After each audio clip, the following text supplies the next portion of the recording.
before I start, I always mention that through the door on the right-hand side, you will find outlines for this morning's sermon and this evening's sermon. And I'll be honest, I forgot that this evening was the Super Bowl until John reminded me. This is the new outline John gave me for tonight's sermon. So with that in mind, I'll preach for 5 minutes on point 1 and 55 minutes on subpoint 1A. I'll try not to go that long. Go ahead and, if you will, turn to Genesis 13, 9 through 13. I had mentioned that I'm going to try to spend a little more time throughout this year dealing with issues specifically as they relate to the needs within the family. And so this morning I'm going to spend a little bit of time talking about biblical examples of husbands and fathers. Next week I will actually spend time talking about mothers and wives. And this morning, as we talk about biblical examples of husbands and fathers, we're going to look at both the bad examples found in the Scriptures, but we're also going to look at some good examples. And I'm going to start by looking at an individual many of us are familiar with, which would be Lot. Now, with that being said, as we talk about fathers and husbands, I don't think any Christian husband or father wants to be a bad example to his children or even to his spouse. And so as we consider Lot, there's one of the things that we can gain from him, and certainly we want to try to avoid this same mistake. Now, if you're in Genesis 3, we're going to start in verse 9. And before we get there and I read, let me give you just a little bit of a synopsis as to what's taking place. You have Lot, who is with Abraham, and there is an argument. It talks about strife that takes place between these two men's herdsmen. You got to remember, these guys had large herds that they were responsible for, and the herdsmen begin to fight back and forth. Basically, there's not enough land for the animals. Now, notice what it says here, starting in Genesis 13:9. This is Abraham speaking. Is not the whole land before thee? Separate thyself, he's talking to Lot, I pray thee for me. If thou wilt take the left hand, then I will go to the right, or if thou depart to the right hand, then I will go to the left. And Lot lifted up his eyes and beheld all the plain of Jordan, that it was well watered everywhere, before the Lord destroyed Sodom and Gomorrah, even as the garden of the Lord, like the land of Egypt, as thou comest unto Zoar. Then Lot chose him all the plain of the Jordan, and Lot journeyed east, and they separated themselves the one from the other. Abram dwelled in the land of Canaan, and Lot dwelled in the cities of the plain. And he pitched his tent toward Sodom. But the men of Sodom were wicked and sinners before the Lord exceedingly. Now it's interesting as we look here at this man Lot. Once he pitched his tent over there by the area of Sodom, you're going to notice that it didn't take him very long to actually be right in the middle of Sodom. As a matter of fact, in Genesis 19:1, when the angels come, they find him sitting in the gate. And Lot actually takes the angels back to his house. Lot is a very interesting individual. And let me say this, Lot was a righteous man. But he was living in a city that was known for being unrighteous. And Peter tells us this in 2 Peter 2, 7 and 8. And delivered just Lot, vexed with the filthy conversation of the wicked, that not meaning the way we use it today, but their manner of life.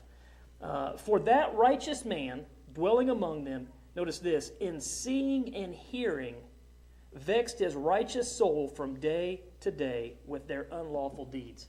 So you've got a man who was righteous, and yet he is living in a place that is extremely unrighteous, and it's bothering him. And here's the interesting thing. If it's bothering a grown righteous man, I want you to think for just a second what it's probably doing to his children and to his spouse that are there, his bride living in the city with him. Again, we know he was righteous, but if you place some other men who maybe are not quite as strong as Lot was, they may have been influenced to actually indulge in sin. And so one of the things we learn from Lot initially as fathers and husbands is that we need to try to place both ourselves and our children and our spouse in an environment where righteous behavior is the norm and unrighteous behavior is the abnormal thing that they see time and time, just occasionally. It's not something that they see often. For many of us, that's a difficult thing, especially because we live in the world, but we're not of the world. Now, it's interesting. When Abram comes to Lot and he tells him he can choose wherever he wanted, you'll notice that Lot chose the plains that he did there because they were well watered. Well, being a herdsman, he's making a financial decision here, right? The reason he even moved over into that area in the first place was a financial decision. Now, I bring that up because most of us, at some point as husbands, have to make decisions based on finances. And again, that's something we see here with Lot. One of the things we have to do is to not let materialism or finances or things like that influence us for the worse. Now, I have to be careful how I say that, because we have also the understanding that we are to provide for our families as husbands. If we don't, we're actually said that we're worse than the infidels. So we need to consider things in a new light oftentimes. A new job in a new town, that's not necessarily always the best thing for our children or for our spouse. I've moved a few times. As one who has moved a few times, I can tell you I'm familiar with both the good and the bad that comes along with that, and it causes some hardships for those. Oftentimes when one is moving based on financial reasons, oftentimes the purpose is to take a job which makes more income. And again, there's nothing wrong with that. But oftentimes with that, with a new job comes a lot of extra hours that one may not have had before. And again, that puts impact on the family. So sometimes I understand that's unavoidable. Again, as fathers and as those who are supposed to provide for the family, we understand that there may be times where it's unavoidable. But our goal is to always be in a situation where we can place our family needs first and get things back to normal as quickly as possible. And we can do that somewhat by trying to make wise decisions when it comes to finance and not placing the financial above the spiritual. Another thing we can do as fathers, and I won't spend much time on this, and many of you maybe grew up like I grew up in an environment where work ethic was heavily promoted, and there's nothing wrong with that. I'm thrilled that I have good work ethic, but here's the issue with it. I grew up and it was modeled for me that work always takes precedence over the spouse and the children. A lot of us who were raised by our fathers were raised that way. And again, work ethic is great, but here's the issue. For those of us who were raised that way, we have to retrain ourselves, because what was modeled for us isn't really what the Bible teaches. And so we've got to be husbands and fathers who can realize that our views about material items and about where we place our priorities on money and our job priority as related to the family, we have to realize that oftentimes those are learned by our children. And also acknowledge this. Some of us were taught things or modeled things that were not right. And as husbands and as fathers, we've got to go back and try to get those things fixed and back in alignment. Now, that's just one of the things that we learned from Lot. We could spend a lot of time on Lot. We won't. Another thing that we could look at would be the example of Jacob. Genesis 37:3. Many of you would be familiar here with the account with Jacob and Joseph. Genesis 37:3 gives us a little information about something that certainly we as fathers do not want to be involved in. It says, "Now Israel loved Joseph more than all his children, because he was the son of his old age, and he made him a coat of many colors." Now, it is a horrible, horrible thing for any father to treat one of his children better and superior than the rest of his children. The other children see it. They see it. It causes discord between them and their siblings. It doesn't just cause discord between them and their siblings. It oftentimes causes discord between the husband and the wife, who sees that the husband is treating one of the children different than the other. Okay? And certainly no Christian father would want to do that to his children. Now let me say this. With all that in mind, we understand that all of our children are different, and because all of our children are different, we have to treat them differently regarding a number of issues. Some require just a very stern voice. Some were like a couple of us, they require a stern hand, right? There are some children who they can be praised just a little bit and they can do extremely well. There are others who need constant praising.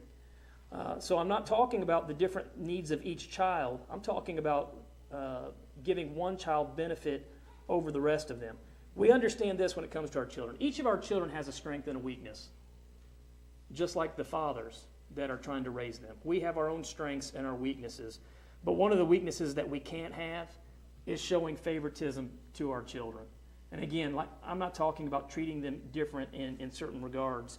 Each child is different and must be addressed uniquely because of who they are and how they think and how they interact. But we can't allow it to become favoritism.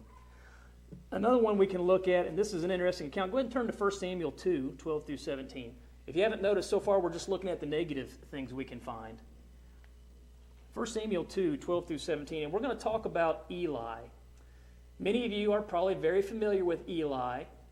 Eli was a very impressive individual in the Old Testament. Very impressive, not a very good father. Go ahead and follow along with me in 1 Samuel 2, 12 through 17. 1 Samuel 2, 12 through 17. Now the sons of Eli were sons of Belial. Now let me just tell you real quick, that's not a compliment right there, okay? They knew not the Lord.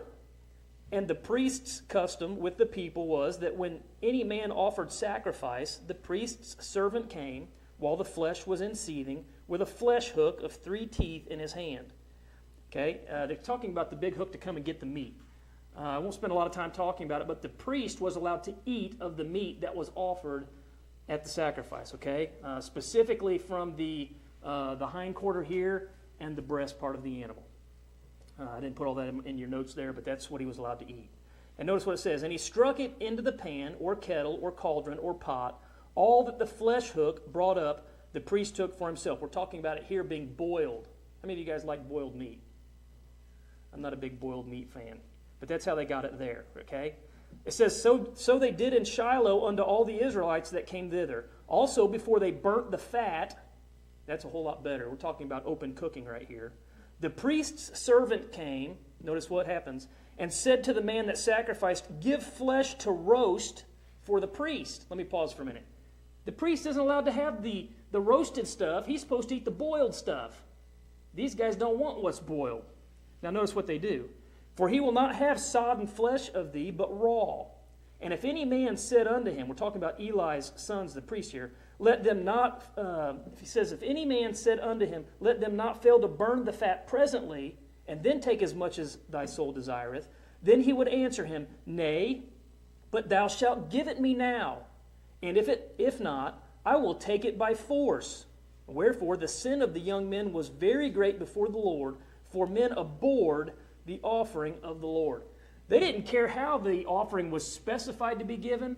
They wanted what they wanted in the way that they wanted it. And they said, if you're not going to do what we want, we're going to take what we want by force.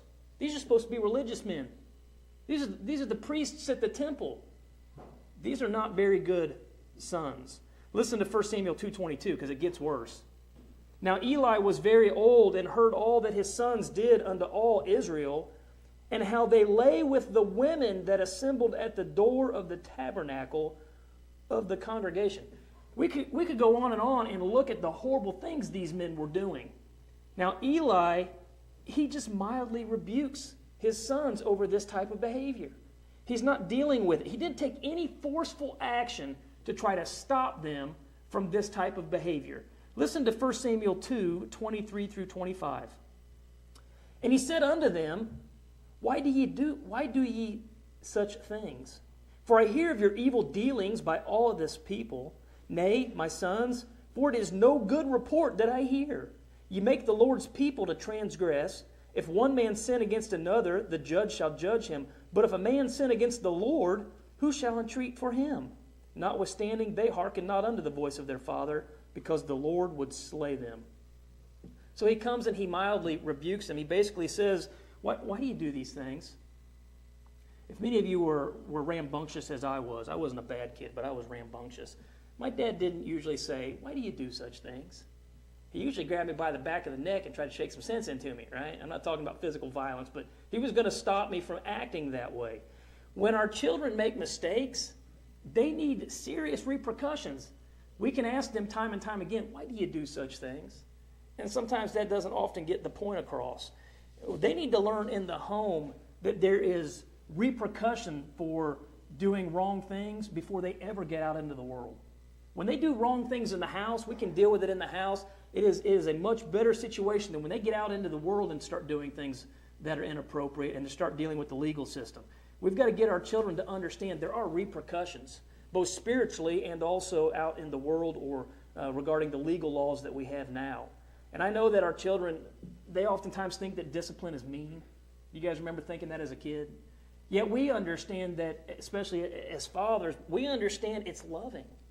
We are trying to get our children to understand that certain behavior is not acceptable and that there will be repercussions. Now, we don't want to go too far one way and not go the other, because to counteract the negative, we have to also remember this. We can't constantly be coming down on them. We also need to praise them when they do things that are good. You find that in the Bible also. There's a balance system that needs to take place. Now, God, as he looked here at Eli's attitude towards his children, he finds this inexcusable. He says it's not okay for a father to do this.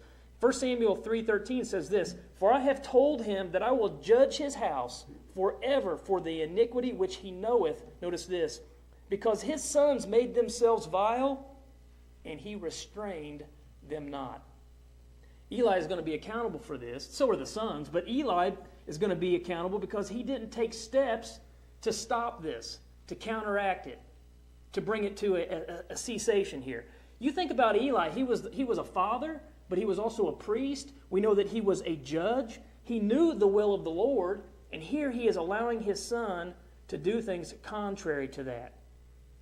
Now, it's sad that they weren't following in their father's footsteps. I don't think there's anything more sad than for those of us who are Christians than to when we get raise our children and they begin to go out on their own and they begin to forsake God.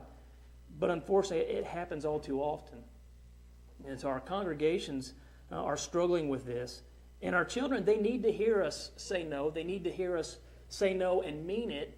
And they need to have an understanding that we need to be in alignment with the will of God. But as parents, one of the things we need to do is to model that for them.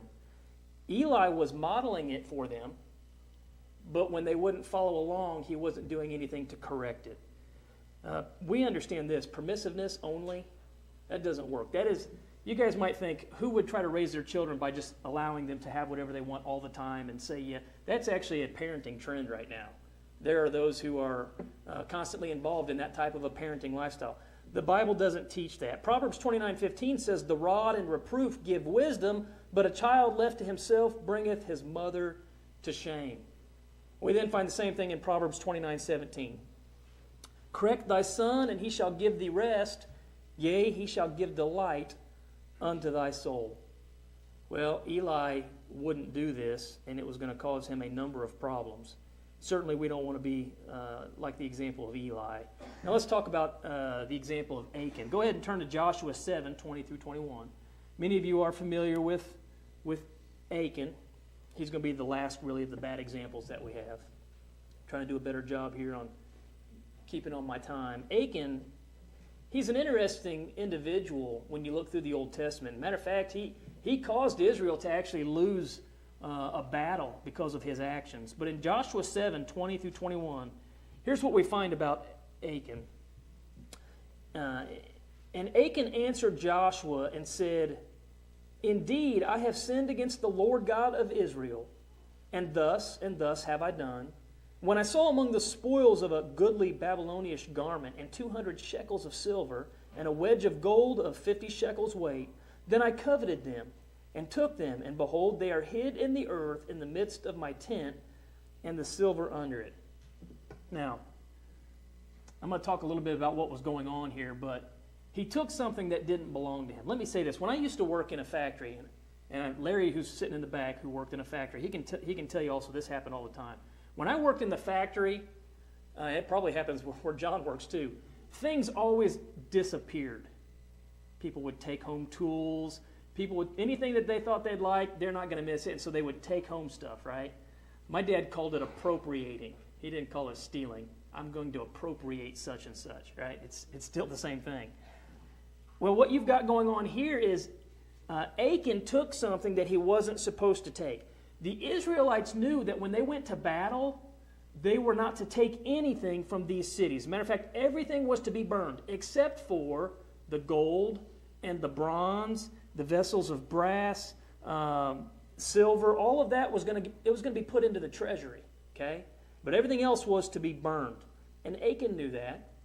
And he makes it very clear here, well, I saw these items and they looked really good to me, so I took them. Well, that's not uncommon in today's world. And yet, as we think about ourselves as Christians, fathers and husbands, There isn't any way to be a good father or a husband if we're involved in things that are dishonest. We can't be a good husband or a father when we're constantly involved in sinful activity. You could put a whole bunch of activities in there, but right now we're just going to talk about, we'll summarize it in taking things or things that don't belong to us. When a spouse sees their husband, let's say, appropriating things or bringing things home from somewhere that aren't theirs, we know that they're influenced. When our children see us at the store, let's say we're buying a 2-liter of something and the clerk gives us too much money back and we don't return any of it and we keep it in our pocket and we laugh about it, they're influenced. Matter of fact, if someone were to come into your house and notice that every single towel on your wall says Holiday Inn on it, they're going to be influenced, right? When everything in your house, it's very clear, was taken from some other building, it gives a sure understanding about the person that's living there. And people are influenced. Now, many people will look at those things and say, those things are just normal. And they are for those people who are out in the world. Those are normal activities. They're not for Christian fathers. Now, I could give you a whole lot more examples about fathers in the Bible and husbands in the Bible involved in things they ought not to be. You've got those that teach their children to cuss and use profanity. You've got those that would teach their children that it's okay to miss service. You've got those that would teach their children it's not okay to be involved in the works of the church, to not be active in the congregation. You have those that would teach their children it's okay to partake in alcohol or that it's okay to be physically violent to their wives or their children. The list would continue for a very long time if we were to cover them all. All of those behaviors affect our spouse and our children. And so as we think about ourselves as a father and a husband, there are certain things certainly we do not want to be involved in. But with that being said, let's look for a few minutes at good examples of fathers that we should imitate.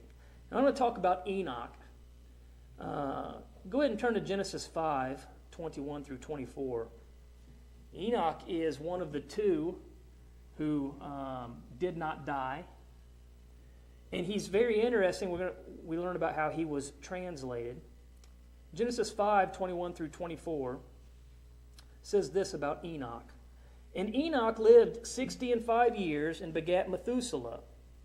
And Enoch walked with God after he begat Methuselah 300 years and begat sons and daughters. All the days of Enoch were 365 years. And Enoch walked with God, and he was not, for God took him. Notice how he's described here. Here's a father, here's a husband, and the way he is described in Genesis 5, 21 through 24 is he was a man that walked with God. Certainly, I think anybody who is a Christian father or a husband would want to be described as a person who walked with God. Hebrews 11:5 describes him this way. By faith, Enoch was translated, that he should not see death and was not found, because God had translated him. For before his translation, he had this testimony, that he pleased God. Again, as a father, as a husband, if anybody was going to describe you, you would hope that this is the way that you would be described. You were a man, a father, a husband who pleased God. Now notice Jude 1, 14 through 15. I'll look at one more passage here. And Enoch also, the seventh from Adam, prophesied of these, saying, Behold, the Lord cometh with 10,000 of his saints, to execute judgment upon all, and to convince all that are ungodly among them of all their ungodly deeds, which they have ungodly committed, and of all their hard speeches, which ungodly sinners have spoken against him. Now, you have Enoch mentioned here, but here's what we know. Enoch was a man who walked with God. He was a man who pleased God. And here, as we look in Jude 1, 14 through 15, who describes that man, we then also learn that there are others who don't walk like Enoch did, and they're going to be judged. So as a father, as a husband who is a Christian, it's one of the things I need to understand is I need to walk and please God like Enoch did, because that's an example we can model for both our children and for our spouse. Let's talk about Noah for a minute. Go ahead and go to Genesis 6, 8 through 9. Most of us are very familiar with Noah. Genesis 6, 8 through 9 says this about Noah. But Noah found grace in the eyes of the Lord. These are the generations of Noah. Noah was a just man, and perfect in his generations, and Noah walked with God. Notice he's described right there in the exact same way that we have Enoch being described. Here is a man, he was not a Christian, obviously. He lived under the patriarchal dispensation.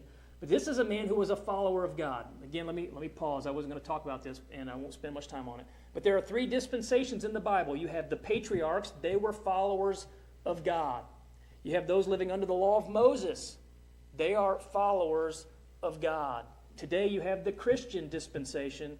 We are followers of God. Each dispensation has its own requirements, but in each of these situations, our goal is to walk with or to please God. And that's how Noah is described here. Hebrews 11:7 gives us also a little understanding about this man who was a father, who was a husband. Hebrews 11:7 says this, "By faith Noah, being warned of God of things not seen as yet, moved with fear, prepared an ark to the saving of his house, by the which he condemned the world and became heir of the righteousness which is by faith." Now it's interesting, if you go back and you look at the men of Noah's day, you're going to find there weren't any other husbands or fathers who were described as being righteous. As a matter of fact, all you have is Noah. But here it talks about he prepared an ark to the saving of his house. You know, if you go back and you think about Noah, and you think about the fact that he was preaching to an entirely lost generation, and we only have the account of the 8 being saved, and many think in their mind, they may not say it, but they think to themselves, you know, it's sad that he only saved 8, but I'm going to tell you what, go back and notice there in Hebrews 11:7, he prepared an ark to the saving of his house. This is a father, this is a husband who, in all of the work that he did, at least he saved his immediate family.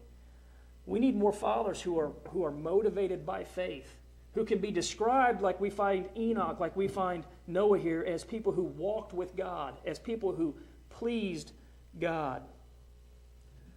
I know this is a fairly short sermon. Let's talk about Joshua, and then I'll draw it to a close. Joshua 24, go ahead and turn there. And so far we've noticed a number of bad examples, not necessarily by bad people entirely. We noticed the example of Lot. Lot made some mistakes we would want to avoid. We find the example of Jacob, and we find him being showing favoritism to one of his children. You have the example of Eli, who didn't do a very good job as a father. You have the example of Achan, who was willing to take things. But then we see the good example of Enoch, a man who walked with God, who pleased God, Noah, who walked with God, and now we're down to Joshua. There's a whole lot more that we could look at. But it says this about Joshua. "Now therefore fear the Lord," this is Joshua speaking actually, "Now therefore fear the Lord, and serve him in sincerity and in truth.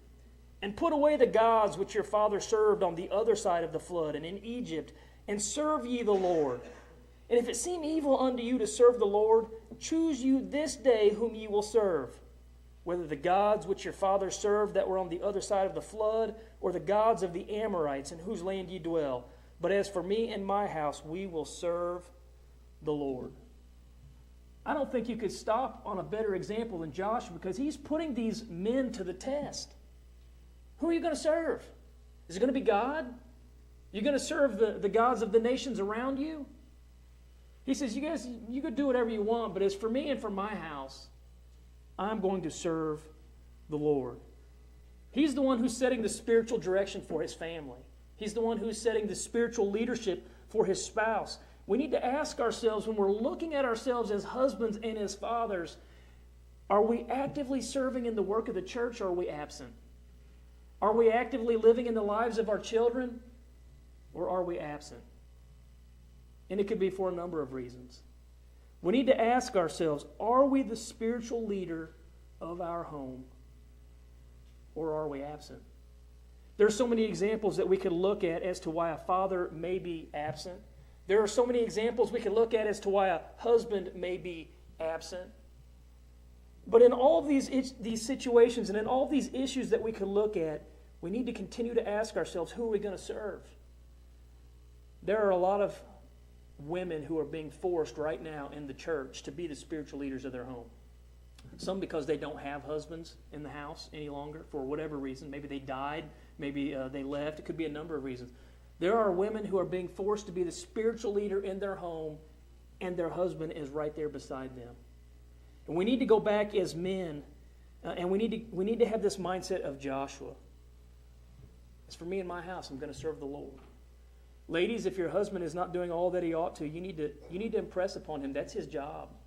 If he's fallen short in those categories, bring it up to his attention. You can blame it on me since I'm the one that brought it up today. But say you're falling short here. I don't believe you're being the spiritual leader that you can. I'm not saying nag him to death, but just say there's some areas you could improve upon. We've got to have that mindset. I think the words of Joshua should be ingrained on our hearts. And certainly as we want to serve the Lord, that all begins simply by becoming a Christian. Now there are many in here who have heard this over and over again, and I won't spend much time on it.